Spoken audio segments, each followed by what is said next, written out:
श्री असाउद्दीन ओवैसी जी। शुक्रिया मोहतरम चेयरमैन साहब, आपने मुझे बोलने का मौका दिया। मैं शुरुआत में बताना चाह रहा हूं कि मैं हुकूमत की तरफ से लाए गए इस रेजोल्यूशन की मुखालिफत में बोल रहा हूं और मैंने अमेंडमेंट्स भी दिए हैं प्रेजेंट एड्रेस के लिए।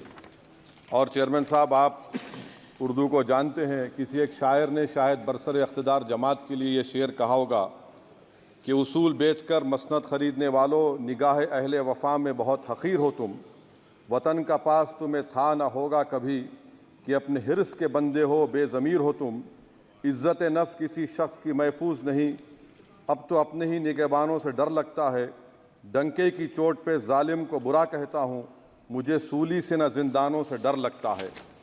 मोहतरम चेयरमैन साहब, मैं आज इन लोगों की तरफ से बोल रहा हूँ जो दिखते तो हैं, जिनके बारे में बात तो होती है मगर उनकी कोई नहीं सुनता। मैं उनके बारे में बोल रहा हूँ जिनके बारे में वज़ीर आज़म मोदी ने कहा था कि घुसपैठी है। मैं उन बेटियों और माओं के बारे में कह रहा हूँ जिनके बारे में मोदी ने कहा कि ज़्यादा बच्चे पैदा करते। मैं उन मासूम नौजवानों के बारे में कह रहा हूँ जिनको मॉब लिंचिंग के ज़रिए मारा जा रहा है। मैं उन बेज़ुबान माँ और बाप के बारे में बोल रहा हूँ जिनकी औलाद आज इस हुकूमत के गलत कानून के चक्कर में जेलों में सड़ रहे हैं। सर, मैं दस्तूर जब इस ऐवान में बन रहा था, संविधान बन रहा था, तो उस वक्त अलहदा वोटर लिस्ट और इंतखाबी रिजर्वेशन की बात आई तो उस वक्त के हमारे फाउंडिंग फादर्स ने, हमारे बुजुर्गों ने, दोनों समुदाय के हिंदू और मुसलमानों ने फैसला किया कि हम इस पर राज़ी नहीं होंगे। बल्कि उन्होंने क्या कहा था हमारे फाउंडिंग फादर्स ने, उन्होंने मुखालिफत की थी अलहदा वोटर लिस्ट की और इंतखाबी रिजर्वेशन की। उन्होंने कहा था, I quote sir, it is the duty of majority community to ensure that minorities are elected in the representative numbers. BJP मुसलमानों की नफरत पर जीतती है और मुसलमानों के नाम निहाद मसीहा मुसलमानों के 90% ज़्यादा वोट हासिल करते हैं, मगर फिर भी इस ऐवान के दरवाजे नहीं खुलते मुसलमानों के लिए और सिर्फ 4% मुसलमान जीत कर आते हैं। सर, संविधान सिर्फ एक किताब नहीं है जिसे चूमा जाए, संविधान एक किताब नहीं है जिसे दिखाया जाए, संविधान एक सिंबल भी है, मगर संविधान एक हमारे बुजुर्गों के ख्वाबों की किताब है। हमारे जमहूरियत को हमारे बुजुर्गों ने इस तरह समझा, हमारे फाउंडिंग फादर्स ने इस तरह जमहूरियत को समझा कि इसमें हर समुदाय और मजहब और समाज के मानने वाले लोगों की राय को शामिल किया जाएगा इस मुल्क को चलाने के लिए। मगर इस ऐवान में सिर्फ 4% मुसलमान जीत कर आते हैं। मैं संविधान से जो मोहब्बत के दावे करते हैं उनसे कहूँगा कि कभी उठाकर पढ़ो कॉन्स्टिट्यूंट असेंबली डिबेट्स में कि नेहरू ने, H.C. मुखर्जी ने, सरदार हुकुम सिंह ने माइनॉरिटीज़ के बारे में क्या कहा था। सर, वतन अजीज़ का मुस्तकबिल कैसा होगा जब बीजेपी मुझे गायब करना चाहती है और दीगर हिज़्ब इख्तिलाफ की पार्टियां के लिए मेरा वजूद सिर्फ वोट डालना और अपनी खबर में जाकर सो जाना है। इसीलिए आप देखते हैं कि ये समाजी इंसाफ है सर कि 4% मुसलमान जीत कर आते हैं। सर, इस ऐवान में ओबीसी समाज के एमपी अब अपर कास्ट के एमपी के बराबर हो चुके हैं। ओबीसी समाज के एमपी अब अपर कास्ट एमपी के बराबर हो चुके हैं और 14% मुसलमान सिर्फ 4% जीत कर आते हैं। CSDS का डेटा ये बताता है कि इस मुल्क में जो वोट बैंक है, जो एक मुश्त वोट डालता है, वो अपर कास्ट का है। मुसलमान का कभी ना वोट बैंक था ना कभी रहेगा। सर, 4 जून के बाद 6 मुसलमानों की मॉब लिंचिंग हुई, 11 घरों को मध्य प्रदेश में मोदी के बुलडोजर ने निस्तो नाबूद कर दिया। हिमाचल प्रदेश में एक मुसलमान की एक दुकान को लूट लिया गया और हिज़्ब इख्तिलाफ की पार्टियों की तरफ से सन्नाटा है। शायद अब वक्त आ चुका है कि लफ्ज़ मुसलमान का नाम लेना भी अब उस पर पाबंदी आयद कर दी जाएगी। सर, मैं ये बात बताना चाह रहा हूँ कि नरेंद्र मोदी को जो मैंडेट मिला है। एक मिनट, आप लोग बैठ जाएं, कृपया आप लोग बैठ जाएं। श्री मनसुख मांडविया जी, आप लोग बैठ जाएं, कृपया माननीय सदस्य बैठ जाएं। श्री मनसुख मांडविया जी, कृपया आप लोग बैठ जाएं।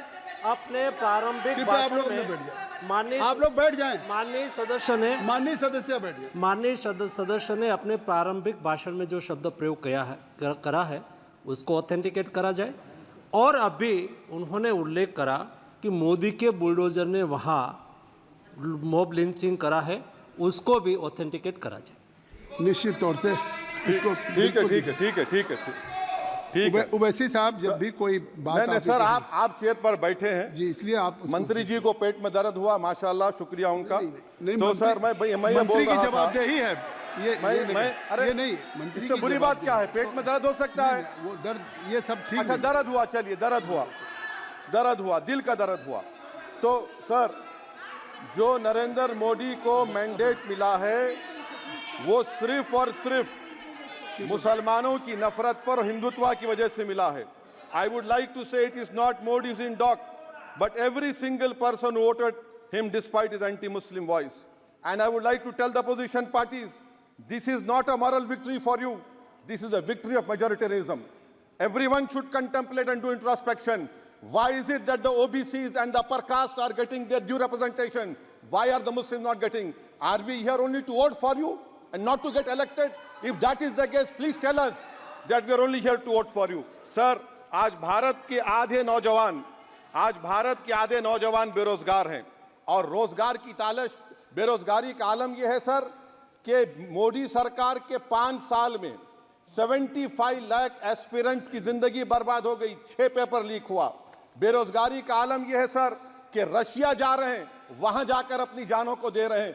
बेरोजगारी का आलम यह है कि नरेंद्र मोदी रोजगार का कैंप चलाती है नौजवानों के लिए कि तुम इजराइल में जाकर काम करो, उनको कैनन फॉडर बना रही है ताकि फलस्तीनियों की जायदादों को हड़प कर सके।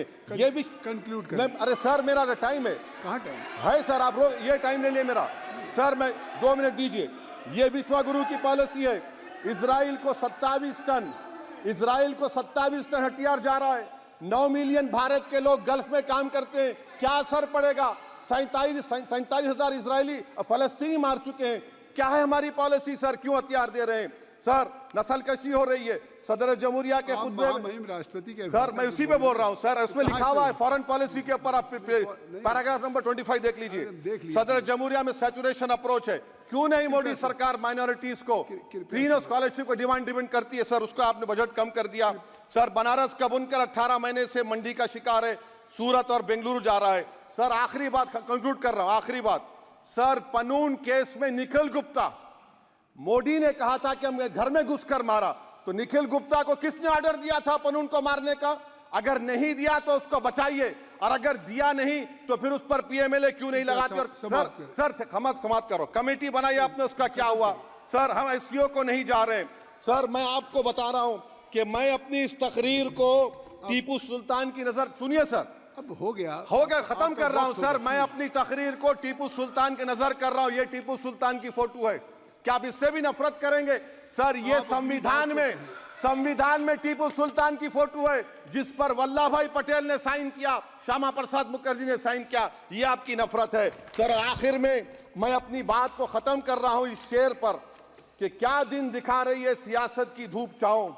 जो कल सपूत थे वो कपूतों में आ गए, थे इस कदर अजीम के पैरों में ताज थे, इतने हुए जलील के जूतों में आ गए। बहुत बहुत शुक्रिया सर। श्री गौरव गोगोई जी। धन्यवाद सभापति महोदय।